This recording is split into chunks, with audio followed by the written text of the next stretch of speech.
pukul 6 waktu Indonesia Barat.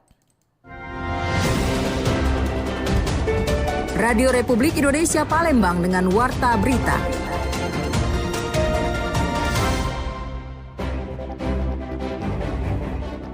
Saat ini memang cuaca yang setelah kami terima dari BMKG cukup ekstrim untuk wilayah Kabupaten Oku Selatan, Oku Timur, dan Oku Induk.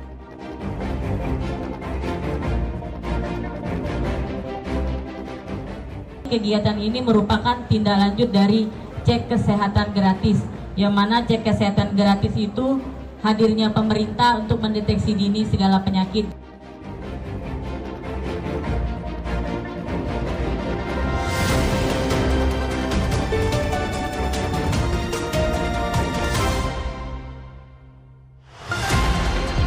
Selamat pagi, Anda mendengarkan Warta Berita RRI Palembang Sari Berita.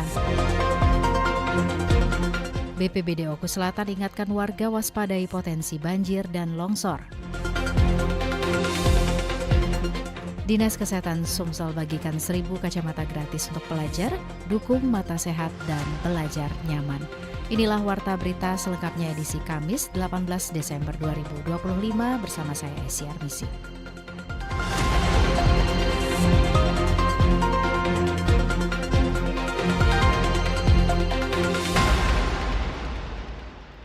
Pendengar, setelah memetakan wilayah rawan banjir dan longsor, BPBD Oku Selatan menghimbau masyarakat untuk meningkatkan kewaspadaan. Badan Penanggulangan Bencana Daerah BPBD Oku Selatan terus melakukan upaya koordinasi dengan BPBD Sumatera Selatan maupun Pemda di Kabupaten Oku Selatan. Langkah ini dikatakan Kabid Kesiapsiagaan BPBD Oku Selatan Heri Pramono untuk mengantisipasi apabila terjadi puncak musim penghujan hingga menimbulkan banjir maupun tanah longsor.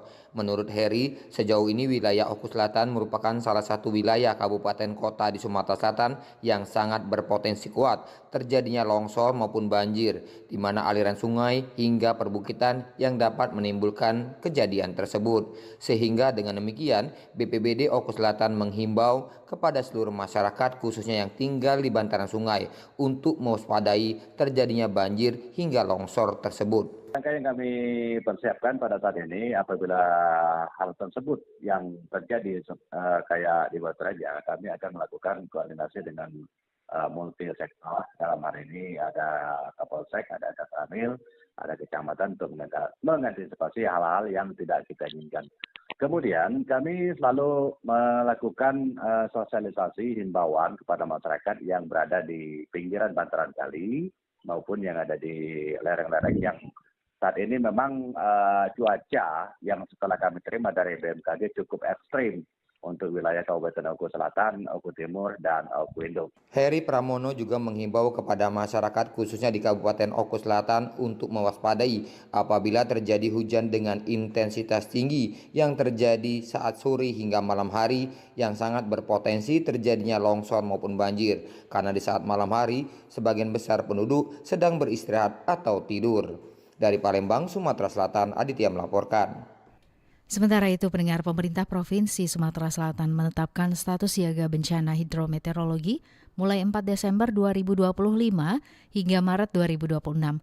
Keputusan ini diambil menyusul perakiraan BMKG tentang puncak musim hujan serta penetapan status siaga oleh 5 daerah terdampak banjir. 5 wilayah tersebut adalah Oku, Ogan Ilir, Musi Banyu Asin, Pagar Alam, dan Prabu Mulih yang dilanda banjir dalam 2 pekan terakhir hingga menyebabkan akses jembatan terputus. Kepala BPBD Sumsel M. Iqbal Ali Syabana mengatakan status siaga sebagai langkah strategis mempercepat koordinasi lintas sektor. Pemprov juga menghimbau daerah mengaktifkan posko siaga, menyiapkan peralatan darurat, dan memperkuat sistem peringatan dini hingga ke tingkat desa. Adanya penetapan ini dan juga prediksi BMKG, kita selalu berkoordinasi dengan kabupaten kota terkait kesiapsiagaan per kabupaten dan juga untuk mendorong apabila terjadi bencana banjir, kita juga sudah meletakkan ataupun dapatkan logistik kita di kabupaten kota yang rawan banjir. Ini juga sesuai dengan instruksi dari Bapak Gubernur yang mengatakan bahwa ketika terjadi bencana provinsi harus hadir, harus cepat dalam hal baik itu evakuasi maupun bantuan termasuk logistik. Pendengar, berikut kita dengarkan ragam komentar masyarakat.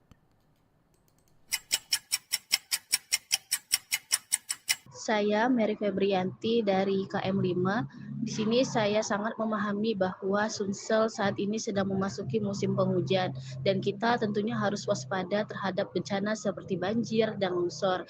Nah, untuk mencegah bencana tersebut, di sini saya percaya bahwa ada beberapa hal yang bisa kita lakukan. Yang pertama itu kita harus meningkatkan kesadaran dari diri sendiri kita dulu untuk akan pentingnya menjaga lingkungan. Nah, yang kedua, kita harus melakukan penghijauan di daerah-daerah yang rawan longsor. Saya juga berharap pemerintah ini dapat meningkatkan kesadaran masyarakat akan pentingnya menjaga lingkungan dan mempersiapkan sistem peringatan dini yang efektif. Perkenalkan, nama saya Budi. Menurut saya pemerintah harus mengambil langkah tegas untuk tidak memberikan izin kepada perusahaan melakukan penebangan hutan secara bebas. Serta pemerintah harus memperhatikan drainase air daerah agar tidak terjadi banjir. Perkenalkan, nama saya Aulia. Jadi menurut saya yang paling penting itu antisipasi dari awal. Masyarakat perlu lebih peduli sama lingkungan, misalnya tidak buang sampah sembarangan, rutin bersihin selokan, dan jaga daerah resapan air. Kalau semua pihak saling kerjasama, dampak bencananya bisa dapat dikurangi. Harapan saya pemerintah bisa lebih serius dalam mencegah bencana, seperti memperbaiki drainase, menormalisasi sungai, dan menjaga kawasan hutan agar tidak rusak.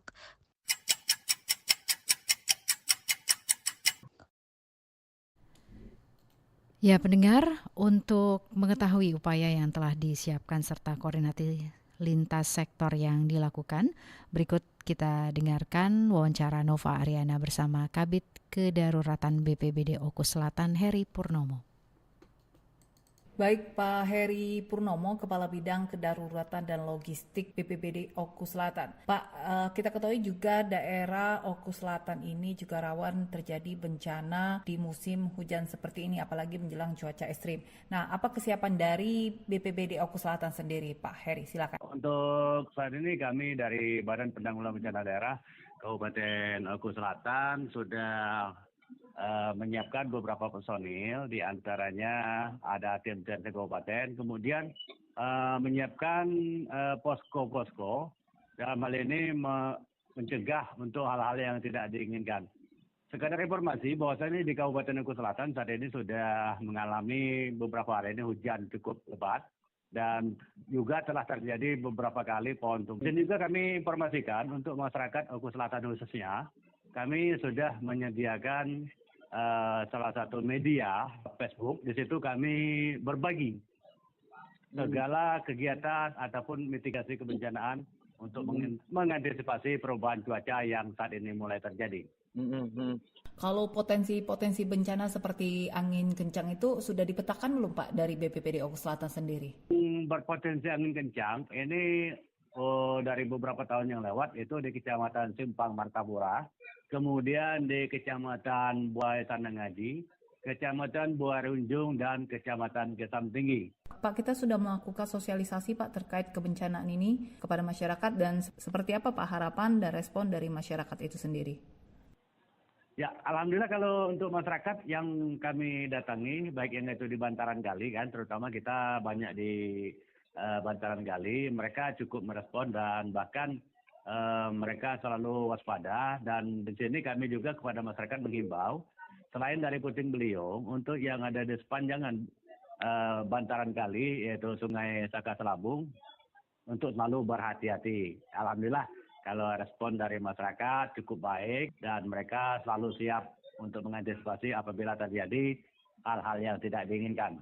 Pak, jika memang terjadi bencana seperti itu ya, apa langkah signifikan yang dilakukan oleh pemerintah Kabupaten Oku Selatan, dan seperti apa, Pak, koordinasi yang akan kita siapkan? Yang sudah kami sebutkan tadi, secara kebetulan kita juga termasuk daerah yang rawan longsor.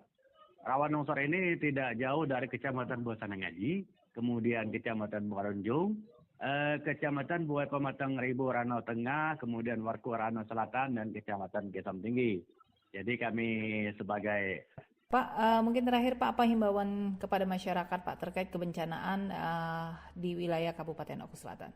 Baik, untuk Kabupaten Oku Selatan khususnya dan masyarakat pada umumnya yang mendengarkan RRI Palembang ini, kami dari Badan Penanggulangan Bencana Daerah menghimbau untuk selalu waspada apabila terjadi hujan lebih dari 2 jam agar kiranya dapat berhati-hati dan waspada. Dan terkhusus untuk masyarakat yang ada di bantaran kali, pinggiran bantaran kali, itu untuk selalu waspada juga dikarenakan daerah kami, khususnya Kabupaten Oku Selatan, ini daerah perbukitan. Dan kami pun sudah berkoordinasi dengan beberapa stakeholder, diantaranya ada Dinas PU, kemudian Dinas Ketahanan Pangan, kemudian Dinas Perkim, dan Pemadam Kebakaran. Terima kasih Pak Heri Purnomo selaku Kabid Kedaruratan dan Logistik Badan Penanggulangan Bencana Daerah Kabupaten Oku Selatan.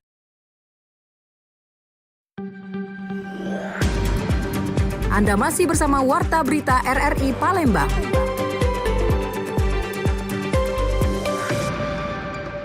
Pendengar, beralih ke berita selanjutnya. Dinas Kesehatan Provinsi Sumatera Selatan membagikan 1.000 kacamata gratis kepada pelajar. Program ini bertujuan mendukung kesehatan mata dan menciptakan proses belajar yang lebih nyaman dan efektif di sekolah. Dinas Kesehatan Provinsi Sumatera Selatan membagikan 1.000 kacamata gratis kepada masyarakat dengan prioritas penerima adalah pelajar yang mengalami gangguan penglihatan. Kegiatan ini berlangsung di SMK Bina Cipta Palembang sebagai tindak lanjut dari program Cek Kesehatan Gratis, Kasih Pencegahan dan Pengendalian Penyakit Tidak Menular dan Kesehatan Jiwa Dinkes Sumsel. Dr. Sari menjelaskan, pembagian kacamata dilakukan setelah peserta menjalani pemeriksaan mata oleh tenaga kesehatan. Kegiatan ini merupakan hasil kolaborasi antara Dinkes Sumsel, Perhimpunan Dokter Spesialis Mata Indonesia Perdami Sumsel, dan Ikatan Refraksionis Optisian Indonesia IROPIN. Gangguan penglihatan ini, kegiatan ini merupakan tindak lanjut dari cek kesehatan gratis, yang mana cek kesehatan gratis itu hadirnya pemerintah untuk mendeteksi dini segala penyakit. Jadi bukan hanya screening mata, namun seluruh pemeriksaan ada, namun yang difokuskan tindak lanjut pemberian kacamata bagi yang terdeteksi mengalami kelainan refraksi. Jadi atas nama Dinas Kesehatan kami berterima kasih kepada dan apresiasi yang setinggi-tingginya kepada rekan kami dari Perdami dan IROPIN serta dukungan tenaga profesional lainnya. Marilah kita memperkuat komitmen bersama dalam mewujudkan mata sehat untuk semua. Dr. Sari menambahkan, selain memberikan alat bantu penglihatan yang layak, program ini juga bertujuan meningkatkan kesadaran masyarakat akan pentingnya pemeriksaan kesehatan mata secara rutin. Banyak warga yang masih terkendala biaya untuk memeriksakan mata atau membeli kacamata. Program ini dinilai sangat membantu dalam mewujudkan mata sehat untuk semua. Erlin Fartesa melaporkan. Pendengar, untuk meningkatkan kenyamanan keluarga pasien dari luar kota, RSUD Dr. Muhammad Husin Palembang kini menyiapkan rumah singgah. Fasilitas ini diharapkan dapat meringankan beban pendamping pasien selama masa perawatan, sekaligus mendukung layanan rumah sakit yang lebih humanis. Rumah Sakit Umum Pusat atau RSUP Muhammad Husin Palembang terus meningkatkan pelayanan kesehatan bagi masyarakat, termasuk menyiapkan rumah singgah bagi keluarga pasien dari luar kota Palembang. Peningkatan ini bertujuan memberikan pelayanan yang menyeluruh, tidak hanya fokus pada penyembuhan penyakit, tetapi juga pada kenyamanan dan kepuasan pasien selama menjalani perawatan. Humas Rumah Sakit Muhammad Husin atau RSMH, Ahmad Suhaimin mengungkapkan, dari sisi medis RSMH memperkuat ketersediaan tenaga kesehatan yang kompeten dan beretika melalui pelatihan berkelanjutan bagi dokter, perawat, serta tenaga medis lainnya. Selain itu, pemanfaatan alat kesehatan modern, penerapan standar operasional prosedur atau SOP, dan meningkatkan mutu layanan menjadi prioritas agar pelayanan tetap sesuai dengan perkembangan ilmu kedokteran dan teknologi medis saat ini. Kita melalui ketersediaan tenaga kesehatan yang kompeten, yang profesional dan beretika. Jadi rumah sakit melakukan peningkatan mutu, biasanya memperkuat pelatihan dokter, pelatihan tenaga medis lainnya agar selalu mengikuti perkembangan ilmu kedokteran dan teknologi medis terkini. Ditambahkan Suhaimin, pada aspek non-medis, RS Hema melakukan perbaikan pelayanan administrasi agar lebih cepat dan transparan, meningkatkan keramahan petugas, serta menyediakan ruang tunggu dan ruang perawatan yang nyaman. Sistem informasi yang mudah diakses juga dikembangkan guna menciptakan rasa aman, nyaman, dan kepercayaan bagi pasien dan keluarganya. Sebagai rujukan rumah sakit nasional yang melayani 5 provinsi, yaitu Sumatera Selatan, Jambi, Bengkulu, Lampung, dan Bangka Belitung, RS Hema terus menghadapi tantangan dalam pengembangan sumber daya manusia atau SDM dan sarana serta prasarana. Untuk menjawab tantangan tersebut, rumah sakit memperkuat kerjasama dengan institusi pendidikan, melakukan program pelatihan dan sertifikasi, serta rutin melakukan audit mutu dan survei kepuasan pasien demi peningkatan pelayanan berkelanjutan. Dari Palembang, Sumatera Selatan, Muhammad Irfan, Pro 1 RRI terus mengudara untuk Indonesia. Pendengar warta berita ini disiarkan secara langsung melalui RRI Programa 1 Palembang frekuensi 92,4 FM dan disiarkan juga melalui streaming YouTube Pro 1 RRI Palembang dan aplikasi RRI Digital yang bisa diunduh melalui Play Store dan App Store. Anda masih bersama Warta Berita RRI Palembang. Beralih ke berita selanjutnya, post-power syndrome dinilai sebagai gangguan mental yang kerap diabaikan pasca pensiun. Hal ini disampaikan dokter spesialis kedokteran jiwa yang menyoroti pentingnya perhatian terhadap kondisi psikologis mantan pejabat atau pekerja yang kehilangan peran sosial setelah pensiun. Masa pensiun atau kehilangan jabatan sering dipandang sebagai hal wajar. Namun, di balik itu tersimpan resiko gangguan psikologis serius yang kerap terabaikan, yakni post-power syndrome. Dokter spesialis kedokteran jiwa Dr. Lehman menjelaskan bahwa sindrom ini biasanya dialami oleh individu yang sebelumnya memiliki jabatan tinggi, rutinitas padat, dan rasa percaya diri kuat. Ketika kehilangan peran tersebut karena pensiun atau pencopotan jabatan, tidak sedikit yang mengalami tekanan mental. Sebutkan tadi, dia pensiun, dia kehilangan rutinitas sebelumnya, dia kehilangan jabatan yang sebelumnya dia kehilangan suatu kedudukan yang membuat dia punya rasa percaya diri yang baik. Itu kehilangan semua, itu bisa mengganggu secara psikologis, bahkan juga mengganggu secara fisiknya gitu. Nah, kalau yang depresi atau kecemasan yang lain, sebenarnya orang depresi atau kecemasan itu kan kita mesti cari tahu apa sih penyebabnya. Nah, salah satu penyebabnya adalah kehilangan jabatan atau yang disebut dengan post-power syndrome. Ini bisa menyebabkan efek lanjutannya itu jadi depresi atau jadi gangguan kecemasan. Dr. Lehman menambahkan, dukungan keluarga memegang peran penting dalam proses pemulihan. Interaksi yang intens dan empati dari orang terdekat dapat mencegah penderita merasa kesepian dan terisolasi. Ia juga mengimbau masyarakat agar memahami post-power syndrome sebagai gangguan mental yang nyata. Dengan demikian, para penderita mendapat dukungan yang layak baik dari keluarga maupun lingkungan sosial. Alvina Damayanti melaporkan. Berita terakhir, pemerintah Provinsi Sumatera Selatan mengekspor 42 metrik ton minyak kelapa ke Malaysia bernilai sekitar 1,4 miliar rupiah. Menjadi langkah strategis untuk memperkuat potensi komoditas unggulan daerah di pasar internasional. Sumatera Selatan yang dikenal memiliki beragam komoditas unggulan kini semakin memperkuat daya saing globalnya dengan meluncurkan aplikasi Go Ekspor.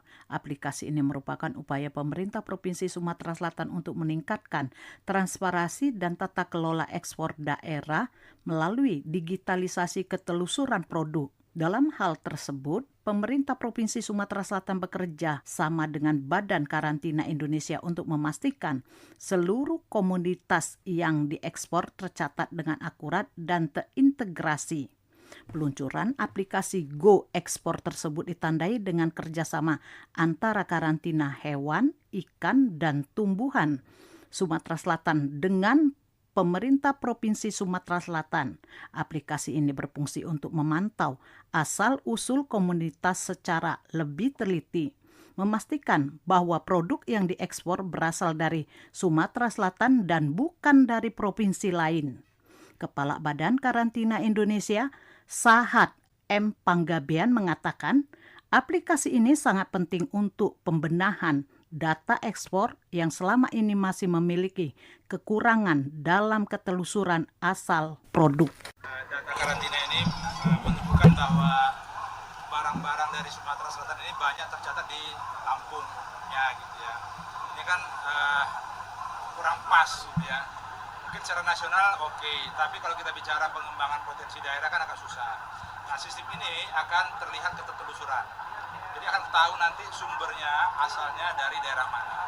Mereka ingin tahu yang mereka konsumsi dari daerah mana. Nah, dengan sistem ini kita bisa menjamin bahwa nanti semua proses-prosesnya itu akan mengikuti syarat-syarat perkarantinaan. Sehingga ketika kita ekspor itu semuanya sudah memenuhi syaratnya.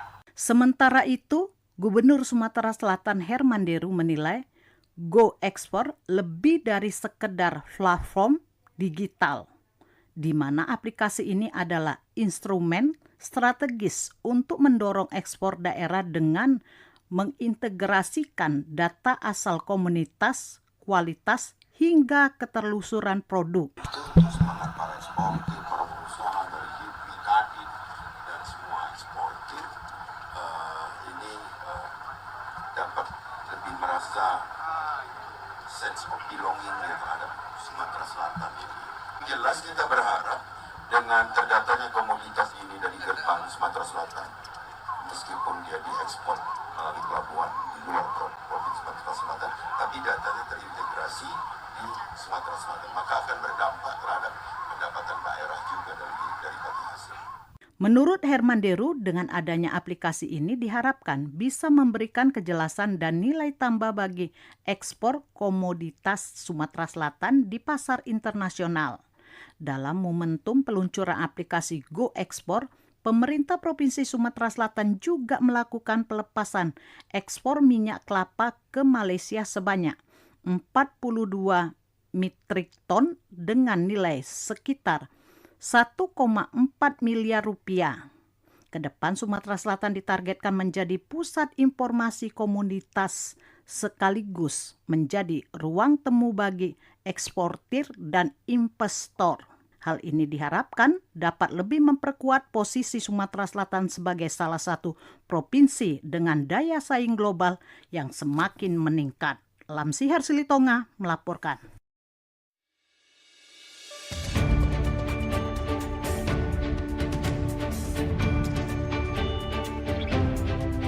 Sekian Warta Berita Produksi Radio Republik Indonesia Palembang. Sebelum berpisah, kami sampaikan kembali pokok-pokok berita. BPBD Oku Selatan ingatkan warga waspadai potensi banjir dan longsor. Dinas Kesehatan Sumatera Selatan bagikan 1.000 kacamata gratis untuk pelajar, dukung mata sehat dan belajar nyaman. Informasi lainnya dapat Anda akses melalui website kami, rri.co.id dan WhatsApp channel RRI Palembang. Anda juga dapat mengikuti media sosial terverifikasi kami Facebook, Instagram, TikTok, dan X @RRI Palembang. Kami juga membuka ruang aspirasi bagi Anda untuk menyampaikan sejumlah persoalan dan peristiwa yang berada di sekitar Anda melalui line WhatsApp di 0821 7927 9090 serta pesan chat melalui RRI Digital. Mewakili kerabat kerja yang bertugas, saya Esi Armisi undur diri, sampai jumpa. Demikian Warta Berita Radio Republik Indonesia Palembang.